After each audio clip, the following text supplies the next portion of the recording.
Hey there, Judi Jamieson here. So I'm doing some work on my website this week and I need to make a About Me video. So this week, if you're a regular follower with Intuitive Tuesday, you are not necessarily going to get a psychic intuition development video lesson.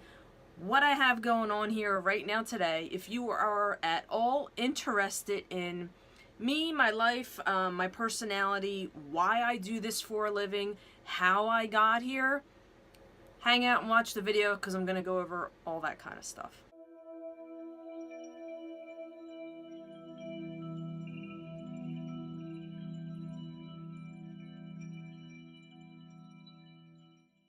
Who am I? A little bit about my personality, why I am doing this for a living and making these videos, a little bit about the gifts and abilities that I have, and I tell you, you have them too, okay? There ain't nothing special about me.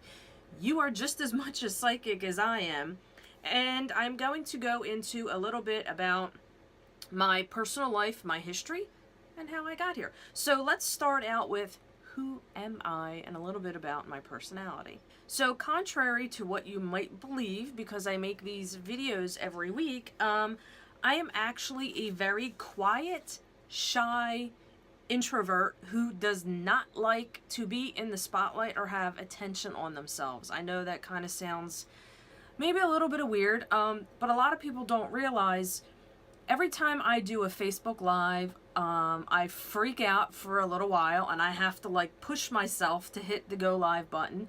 And every time I make these videos, I shit you not, I probably make them 5 times over, tear them apart, and re-record them.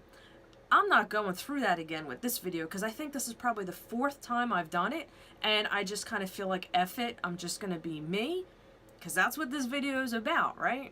Personality-wise, growing up as a kid, I have always been shy. I am not that person that you can just drop them in a crowd or anywhere and you just make a million friends. I struggle with that. When I go to networking meetings, social events, activities, I'm that person who just sits there and is like, oh my God, how do I break the ice? What do I say? You know, getting into a conversation like that. It's just how I am. So how did I wind up making videos and actually putting myself out there in the world for the entire world and the internet to see it? I'm listening to my intuition, okay? That's it. I'm following and trusting and listening to my intuition, giving my ego the finger. That part of you, you have it too. That part of you that says you're going to look like an idiot. Who do you think you are? You don't know what you're talking about. You know, you don't have enough makeup on. You look too fat, or this don't look right, or, you know, that other voice in your head that completely tears you down and just makes you like shit on yourself. I go through all of that. So growing up, I did not grow up in a very spiritual or religious family. 100% atheist.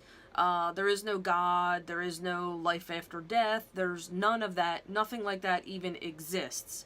But something inside of me just kind of my entire life, up until, I don't know, the last 8 years or so, I always felt like there had to be something more. There has to be something more to this life besides growing up, going to school, graduating, getting a job, getting married, having a family, going to work every day, and wake up and rinse and repeat. Wake up, rinse, repeat. Wake up, rinse, repeat. To me, I just always felt like there has to be something else out there. There has to be a reason why I'm here, why you're here, what in the world are we doing here? So inside a lot of my lifespan, I've spent looking for those answers. And I want to say there was 4 or 5 major events that happened in my life that once all those puzzle pieces got put together, led me right here to exactly what I am doing now.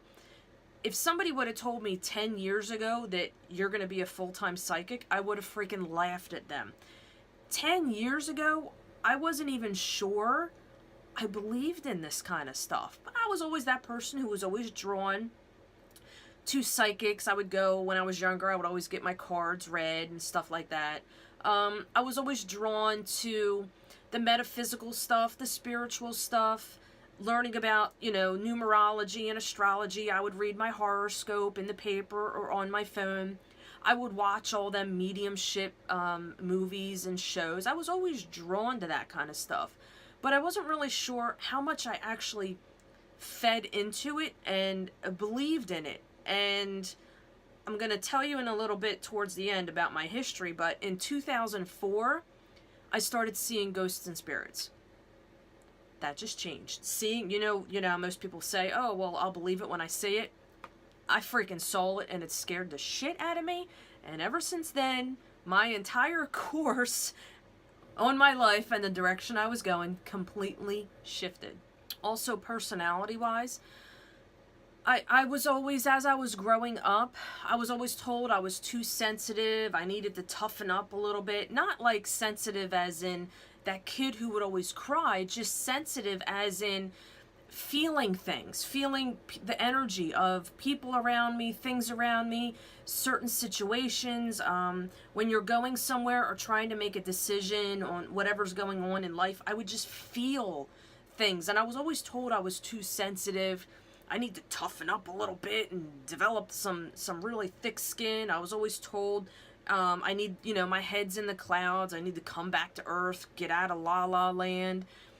A lot of stuff like that. So this is, if you guys have been following me for a while, I talk about like as you grow up, your abilities and your senses are already there, but the world and life around you squashes them. We're not taught to go to school. We're not raised to listen to your own internal stuff. We're raised to listen to everybody else and everything around you and not you, not your own internal stuff. So for a long time growing up, I stuffed that stuff down.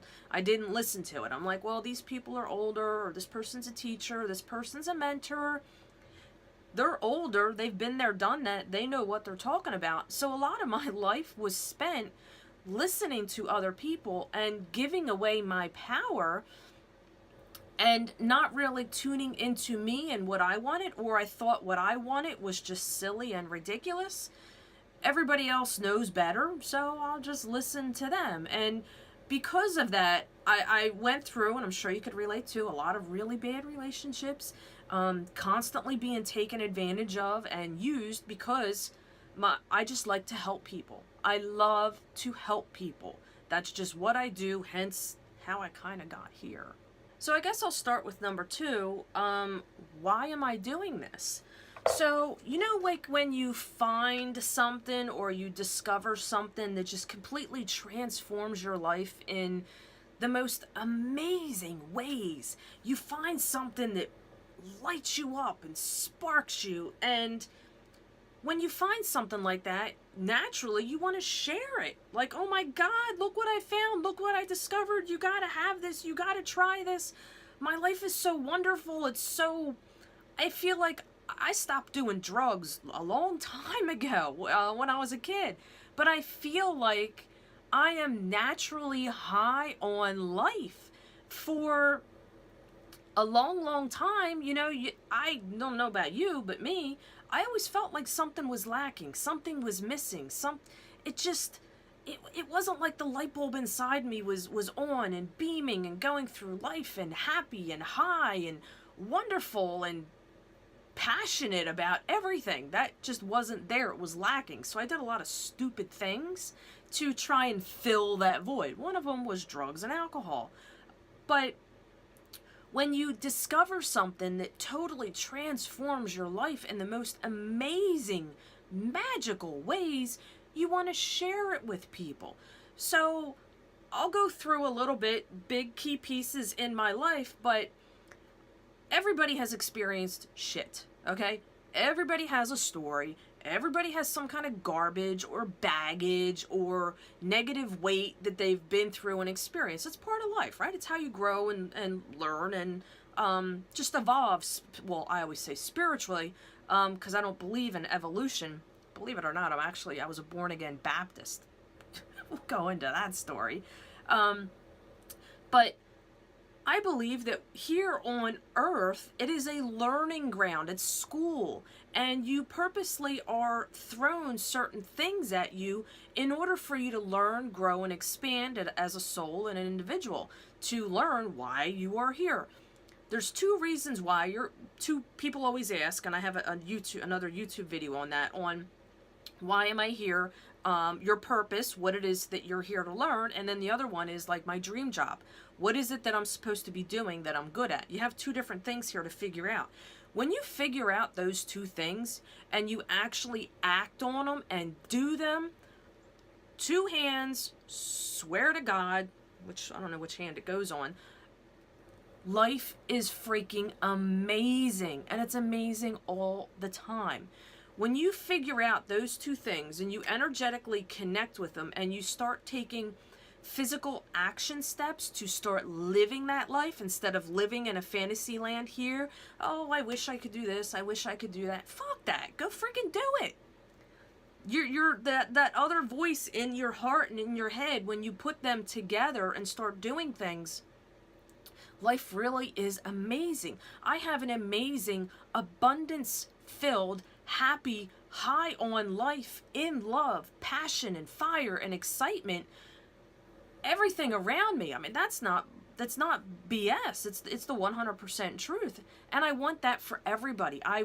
So it's not like I shove it down anybody's throat. If you're here watching the video, you're obviously interested in that kind of stuff.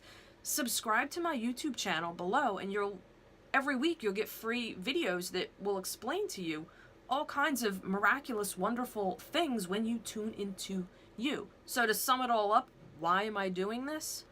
All of my shitstorms, past garbage that I have gone through in the past, and I know you have too, when you learn the lesson and the blessing as to why those things happened, and you actually allow yourself to crack open and be exposed, and you start tuning into you and who you are as an individual, as a soul, what makes you who you are, what your gifts, your passions, your abilities are. When you learn how to read those, it's kind of like learning how to read sign language on a psychic level. It's really not that difficult. When you learn how to start tuning into you and listening to you and understanding how your natural, intuitive, psychic abilities work, and you have the courage to start trusting them and taking inspired action and following it, total faith, there's a lot of faith involved in it. Your dream life, everything that you ever thought you couldn't have, or that, other people get that stuff, not me, or whatever it is that you want, whatever it is that you desire and want, it will just come to you like magic when you learn how to trust and develop that relationship, that soul connection with yourself. That's why I'm doing all this. So I guess the third thing that I'll go into is gifts and abilities. Now, I'll tell you, there ain't nothing special about me. Everything that I experience, that I do, you could very well do the same exact thing and even more, okay? We are all born with gifts and abilities, okay? You are just as much psychic as I am in your own unique way, and maybe even more, okay? I'm not God. I'm not all-knowing. I am not anything grand and spectacular. Well, yes, I am. I am grand and spectacular and wonderful, and so are you. But my point is here, gifts and abilities, I don't have this long laundry list of my gifts and abilities. I just go through my life, and I am open to how messages and information and insight comes in. So I'll tell you first, right off the bat, I do not advertise myself as a medium, okay? Mediums are people who connect with crossed over deceased loved ones and spirits. I don't advertise myself that way because I don't know how to connect with them. That stuff, I mean, I know how to connect with and get messages from my deceased loved ones and my spirit guides and my angels and energy around me, but how to tune into what spirits are around somebody else, I don't know how to do that on command. Maybe at some point in the future I will. Maybe that's something else I'll put on my bucket list to strengthen and develop. But right now, that's not something I'm working on. So when I read people, card reading, intuitive readings, and teaching people how to become their own psychic is the bulk of what I do right now in my life. I teach online courses and I do readings. So people come to psychics because they want answers. Remember earlier I was saying I spent a lot of my younger years looking for answers. And I wanted answers because there was some serious things that happened in my life, serious things that went on, and I wanted to know, why the freak is this stuff happening to me? Do I have a black cloud over me? Bad karma? What the fuck? And we'll go into that later. But as far as gifts and abilities, I would consider myself maybe an empath. That is someone who is sensitive. Remember I said I grew up and I was always told, oh, you're too sensitive. It's being able to feel and sense energy around you, within yourself and within and around other people. So to give you an example as to how that works, did you ever just, that phrase, like you could cut the tension in the air with a knife? If you walk into a room where there was two negative energies, people, whatever, banging and butting, they left residual energy in that room. You walked into it and you just went, ooh. You can feel it, okay? That's part of your psychic senses. You just got to learn how to really fine-tune that and strengthen that part of the ability. Sometimes I see things. Sometimes I don't. I have premonitions. Sometimes I will go to bed at night and I will have dreams and I'll wake up and a week later, holy cow, I just freaking dreamt this exact scenario last week. So it's just kind of all over the place. So just put it in a bucket, and I don't want to assign certain labels on me, just psychic, okay? Psychic. Psychic is just someone who can feel and read and sense energy in various different ways without having scientific logic or proof to explain it. That's all it is. That's all a psychic really is. Alright, so I guess we'll go into a little about me, my history, the story that got me here to being a full-time psychic, because that wasn't, it's not like a little kid. I was like, yeah, when I grow up I want to be a psychic. No, I actually, the first thing I wanted to be was a mermaid, and then I wanted to be an architect, and then I wanted to be a psychiatrist slash therapist, and then it just turned into full-time psychic. So I'll tell you, when I was 10 years old, remember I did not grow up in a household of anything religious or spiritual. When I was 10, I was told that my dad was gay and that he was dying of AIDS, and he wanted to get to know his children before he passed away. Now, my parents split up and divorced when I was like, I think 4 or 5 years old, really young, and I grew up in Pennsylvania, and my dad wound up moving to California to be close to his family. So I did not grow up knowing my father at all. Whatever the reasons were between my mom and him, I didn't know my dad until I was 10, and it was just, oh, by the way, your dad's gay and he's dying of AIDS. We're going to send you to California to get to know him. That's how it started. So my dad was the one who actually introduced me to the spiritual stuff, metaphysical stuff. Whenever I would spend summers in California with him, he would always have this like nice, calming, soothing, relaxing Zen type music in the background. He always had a lot of crystals around him. He would talk about, now remember, I was like 10 years old. He would talk about leaving his body at night and traveling the world. I just thought, wow, they're really giving him some seriously good drugs. Yeah, who leaves their body and travels the universe? But here he was talking about astral projection. I had no idea that's what it was at the time, but I enjoyed his energy, his home, his friends.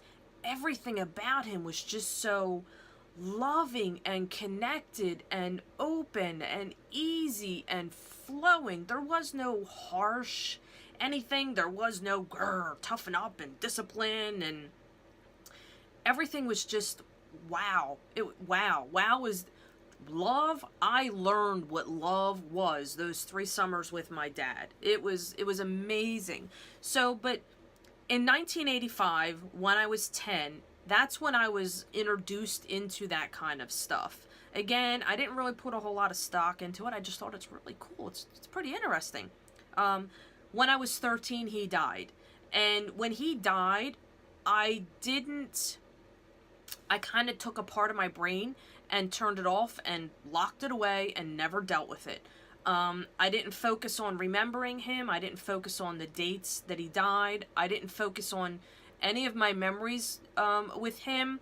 I didn't have pictures out. I for a long time, I didn't deal with it. I never grieved. I never mourned. I just kind of I couldn't mentally handle it and deal with it. So I turned it off and stuffed it away somewhere else, deep in my subconscious, and never brought it up. I actually didn't grieve for my father until I was in my 20s. So it was several years later. So in 1992, my senior year in high school, I met my first love, right? And I got pregnant.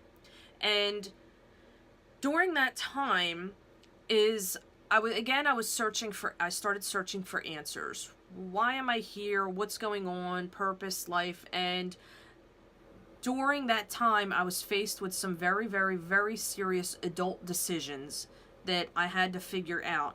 And I wanted answers. Okay, so why do people go see psychics? Because they want answers. They want insight. They want to know what's going to happen. I remembered my dad would talk about external energy, cosmos, stuff like that. So I found myself like a magnet drawn to all of that psychic stuff. I spent a lot of time in the high school library reading about tarot, astrology, numerology, spirituality, God, the Bible, anything I could get my hands on that would help guide me into making some serious life-changing decisions that just didn't affect me. They affected other people and people I very much loved in my life. So in 1992 is when I felt that calling to really connect with it like a magnet, and I did, and I listened to it. Now, unfortunately, I didn't know, and remember, I grew up in a household that didn't believe in any of this stuff, so I was kind of just alone, figuring it out and doing it myself. I would go see psychics, and it seemed like every time I went to a psychic, again, this is another reason why I do this full time, every time I went to go see one, they charged like insane amount of money, and then they would feed me a bunch of negative, scary information, and I needed to do this, and there's this black cloud over me, and for an extra $100, you know, I could do this spell and have it removed. Or, oh my God, this one lady, I remember one time I was dealing with a really bad broken heart, and she told me, if you go to Walmart and buy a queen-size comforter and bedding set that's like pastel type colors and bring it back to me, I'll take it to my church and I'll set it up in my church and I'll do this like ceremony. And you know, me being young in my 20s at the time, I believed her. You know, I'm probably decorating her house, right? So that's another reason why I do this. I don't want people to get ripped off. I want them to understand who is legit doing it from a heart space versus who's just looking at you like a dollar sign and what they can get out of you. Who's basically using you and taking advantage of you. So I have the baby. People's lives change. Friends of mine adopted my son. And, you know, Judy, get your head out of the clouds. You're in la la land. You're daydreaming too much. Come back to reality. It's time to grow up. Develop some thick skin. Get some balls. Okay? Squash all that intuitive stuff and get in the cycle of everybody else of wake up, rinse, repeat. Wake up, rinse, repeat. Oh, go to work, do this, pay bills. Wake up, rinse, repeat. It wasn't resonating with me. So January 1st, 2000, I went to a Baptist church and I became a born-again Baptist. I did. I was looking for answers. I wanted to know, why am I here? What is going on? What is the purpose? There has to be something bigger and better than this and what I am experiencing and living. So I faithfully went to church 3 days a week, twice on Sunday and every Wednesday for Bible study.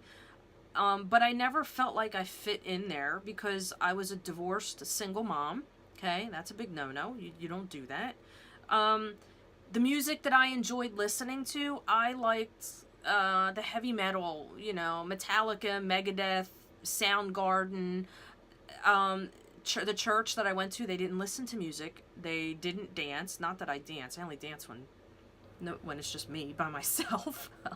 But the things that I really enjoyed doing, it was like a no-no. And decisions that I made in my past, again, felt like a big no-no. So I really had a hard time finding my place or my fit or my niche within the church and the Baptist group. Now understand, I'm not knocking any religion, any church, the Baptist, none of that. I just personally, they didn't have groups for single divorced girls, you know, that they just didn't have that. And it wasn't like they had, you know, dances or, you know, I didn't fit. I just could not, no matter how hard I tried. I met wonderful, phenomenal people. I just didn't fit. So I went there pretty much as a loner, by myself, not making really any friends there, and to learn. That was what I liked to learn. I love to learn and educate myself. So I went there to learn about life, basically find myself, find my way. That's why I was going there. So in 2004, one night I went to bed and I woke up in the middle of the night and I saw two ghosts come in my room. Without going into detail about that whole story there, one was a man, okay, and he was white and sparkly and glowing. He looked confused. He came in, didn't look around. It was like he was on a railroad track in slow motion. He came in my bedroom door, across my bedroom, and went out the side of the house. I was like, whoa. And then the second one that I saw was, it looked like smoke, like cigarette smoke. You know how cigarette smoke stays a ball, but it could just kind of, you know, does its thing. It was white and sparkly, really pretty. And it came in the bedroom door and it stopped at the foot of my bed where my feet were. And then it turned into a hand, but it wasn't a scary like Freddy Krueger hand. It was like a Mickey Mouse hand, really. But it still scared the shit out of me. And it started coming up my body. And by the time it got to my knees, I just totally lost my shit and started screaming and freaking out. My husband at the time was like, wake up, you're having a bad dream. And I was like, I was too embarrassed to tell him. I'm like, yeah, it was just a bad dream. So the whole rest of the night, I'm like freaking out under the covers. So I went to church and told my pastor what I was experiencing, because this happened multiple times. I would take photos in my house. Remember when people actually took photos and had them developed? There would be orbs everywhere in those photos. And people were telling me, oh, your house has a lot of spirits in it. And I'm like, what? So a friend of mine told me to go see a medium, okay? Mediums are people who, that's what they do. They zero in on deceased people and connect with it. I just open myself up, do a little thing of protection, open myself up, and intuitively, I get intuitive messages, but sometimes deceased loved ones and spirits, angels come in, but I don't know how to open that specific door and go in or pick it out. But my point here is, my pastor told me I needed an exorcism, and Satan was doing the devil's work. He was the devils, and they were disguising themselves. What I was experiencing was actually a satanic attack, and I needed an exorcism. I needed to cleanse my house. I needed to do all these things, and he scared the shit out of me. What I was experiencing was nothing at all like he was telling me. Again, now, he was just telling me what he was told, and it was being presented to me as a fact. That's what he was told. That's how he was programmed. That's the truth. Judi, you need an exorcism. I didn't feel that at all. I wasn't experiencing anything like that. The things that I was seeing and feeling and experiencing did not feel demonic. They didn't feel anything like that. So because he scared the shit out of me, then I started experiencing stuff like that. Because in my mind, all I kept thinking about was, oh my God, there's demons in my house, the devil's in my house. And I started experiencing some scary, scary, scary shit. Like growling outside my bedroom window when I'm on the second floor. There's no balcony there. There's no ledge. There, you know, scary shit. I felt myself levitating one time to where I was pinned down and I couldn't move. That was pretty scary. But I went and saw this local medium. Her name was Teresa Roba.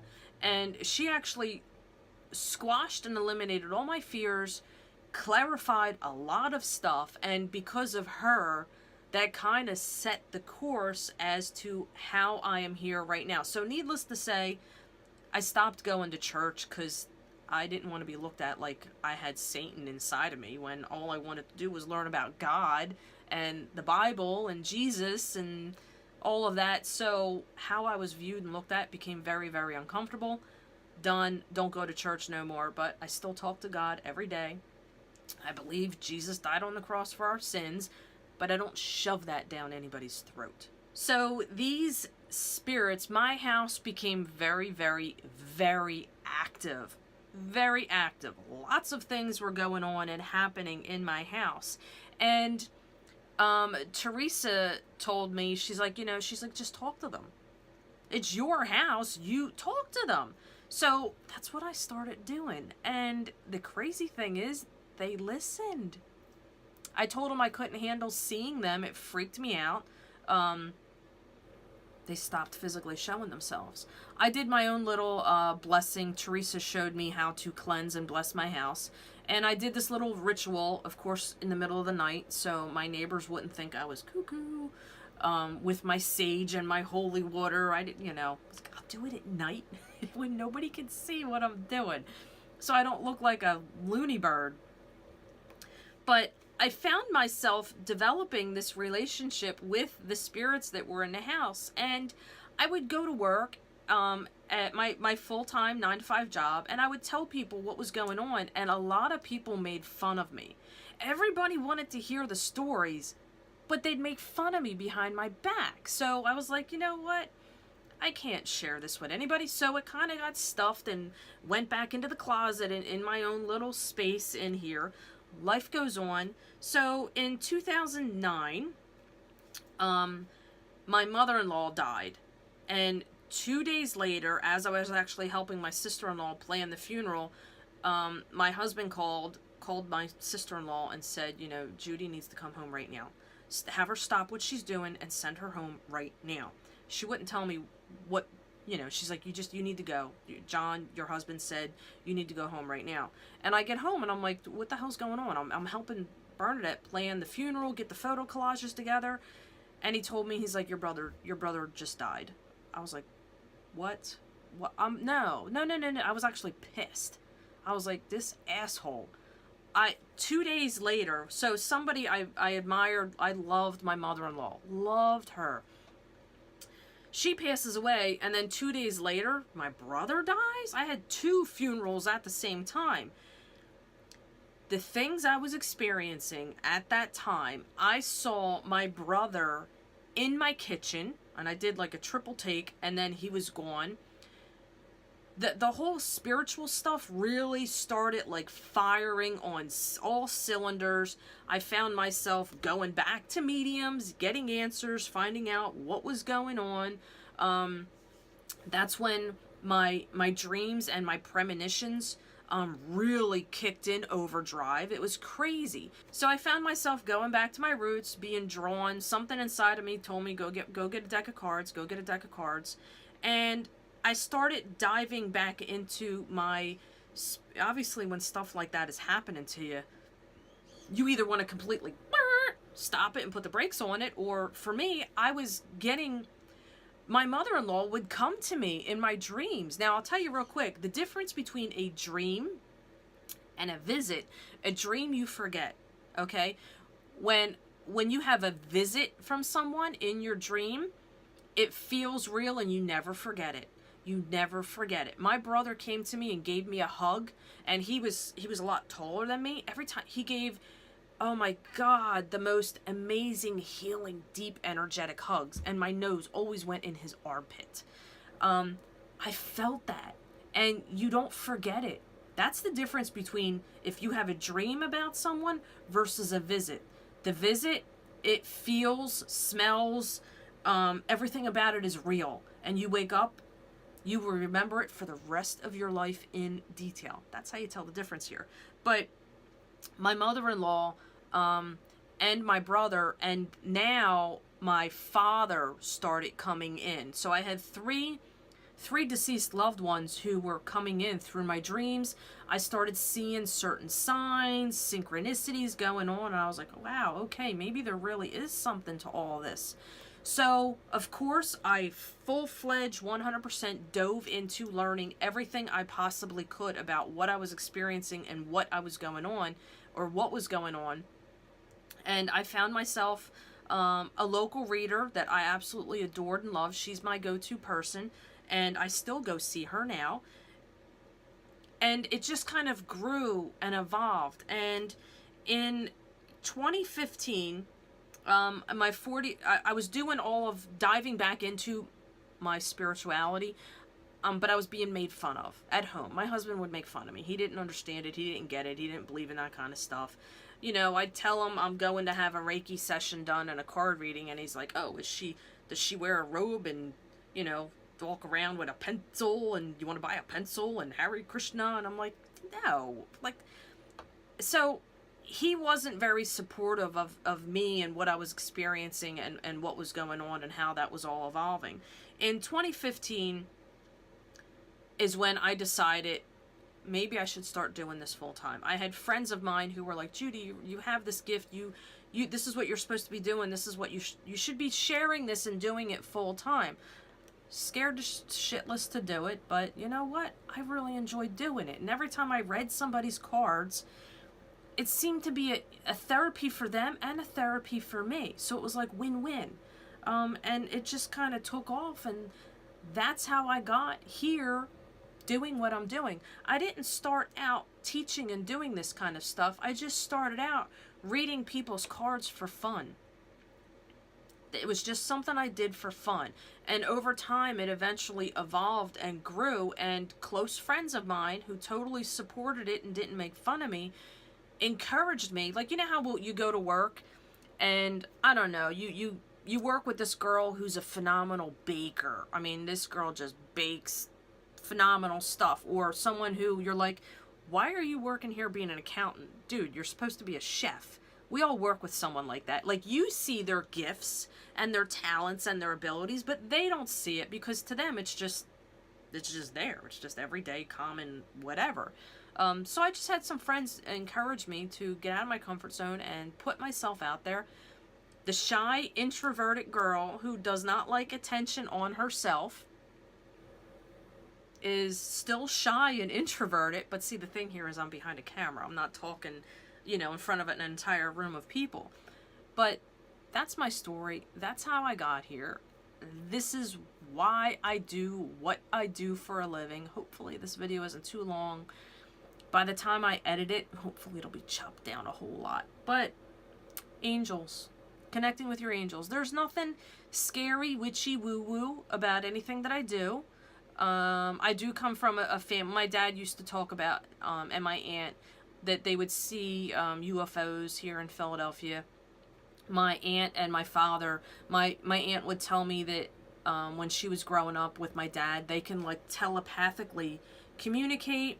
My aunt is actually a Wiccan who has her own coven. I really don't know a whole lot about that stuff. I should take a ride down to Tennessee and go visit her and learn about that. But, I mean, I do come from a family who believes in that kind of stuff. I just didn't grow up with my dad's side of the family, you know, with that stuff. So, I don't know.